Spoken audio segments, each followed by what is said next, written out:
Mga pagkain na putok-batok naman nga ang niluto ko dito sa aking dream kitchen kasi sobrang ako nag-crave nga dito at samahan nyo nga ako kasi ibibigay natin to sa mga nag-aani ng mga mais.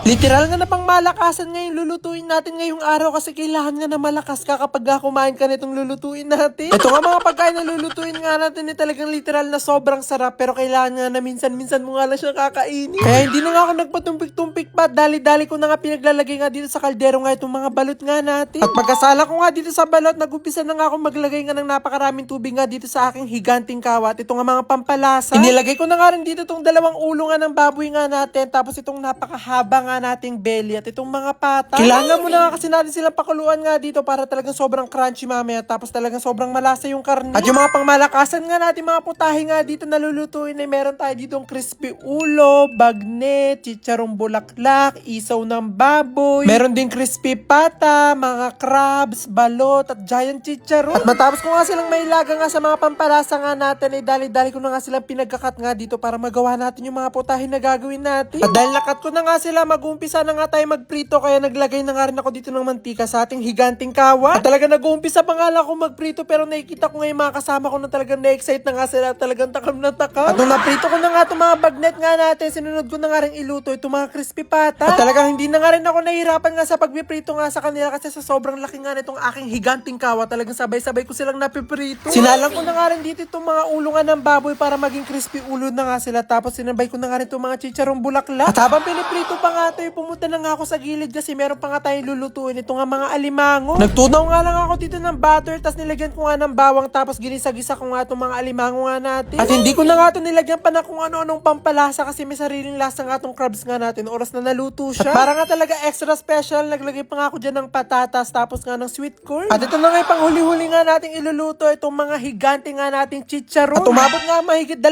linggo nga bago nga namin nagawa nga itong mga chicharon nga na to kasi talagang inantala pa namin siya, binilad, para nga talaga maging ganito. At dahil naluto ko na nga silang lahat, kaya dali-dali ko na nga kinuha tong higante ko nga na bilao para nga talaga mailagay ko na sila dito. At talagang hindi ko na nga sinandok nga tong kanin nga na nasa rice cooker, talaga nilagay ko na nga siya ng isang buo dito sa bilao ko. Hindi na nga rin ako nagpatumpik-tumpik pa, at dali-dali ko na nga rin nilagay dito sa bilao ko itong mga pangmalakasan nga nating pagkain. At buti na nga lang talaga sobrang laki nga nitong bilao ko, kaya talaga sigurado ako na magkakasya nga lahat ng mga niluto natin. At alam ko nga po na meron kayong favorite dito sa mga naluto ko nga na to, kaya i-comment nyo nga po sa comment section kung ano yun at gagawa ko ng paraan para may padala po sa inyo. At matapos ko nga may ilagay nga itong mga higante nga natin chicharon, sinunod ko na nga rin ilagay nga itong mga balot natin. At syempre hindi nga magiging masarap nga itong mga pangmalakasan nga natin ng pagkain kung wala nga masarap na suka. Dinamihan ko nga talaga ng sibuyas at sili nga itong suka nga natin para kapag sinawsaw nga natin itong niluto natin, talaga sobrang sarap. At hindi na nga ako nakatiis nga sa sobrang takam ko, kaya dali-dali ko na nga tinikman nga itong mga niluto natin. At worth it nga mahabang oras sa pagluluto nga natin kasi talagang sobrang sarap. Tinikman ko na nga rin itong higante nga natin chicharon na talagang laking tuwa ko nga kasi mas malaki pa sa mukha ko. At dati nga talaga hindi ako kumakain ng balot pero nung natikman ko nga siya once, talaga sobra ko nga siya nagustuhan, kaya talaga ito na yung laging cravings ko. At syempre dahil nga puro pampatas nga ng dugo nga itong mga naluto nga natin, kaya gagawa nga tayo dito ng inumin nga na pampababa nga ng dugo. Naglagay nga lang ako dito ng mga lata-lata nga na pineapple juice tapos nilagyan ko na nga rin ito ng yelo. At dahil na-ready na nga namin ng lahat, kaya dali-dali na nga kami nagpunta nga kung saan nga merong mga nag-aani nga ng mga mais. At kanina nga nung nakita nga namin sila dito, talagang napakarami pa nga nilang inaaning mais pero ngayon talagang natapos na nga nila at naani na nga nila itong napakalaking lupain nga na to. Talagang sakto-sakto yung dating namin. At nung dumating nga kami dito, talagang hindi ko nga muna pinababa nga sa sasakyan ngayon, hindi na lang nga namin pagkain. Talagang tinanong ko nga muna sila isa-isa kung meron nga ba silang high blood. Kasi kung meron nga silang high blood, talagang di sila pwede kumain nito. At wala naman nga daw silang kahit anong sakit na bawal nga sa kanila itong pagkain nga na to. Kaya dali-dali ko na nga pinababa nga itong mga ginawa nga natin para makapagsalo-salo na nga kaming kumain. At talagang hindi ko na nga rin dinamihan nga yung pagkain kasi talagang nabusog na nga ako kanina doon sa mga pinagtitikman ko. Kaya habang kumakain nga sila, pumunta nga muna nga ako dito sa ginagawa nilang trabaho. Meron pa nga kasi silang hindi nababalot nga dito mga mais nga na naani nga nila. Kaya sabi ko na ako muna yung magbabalot at kumain nga muna sila. Amazing!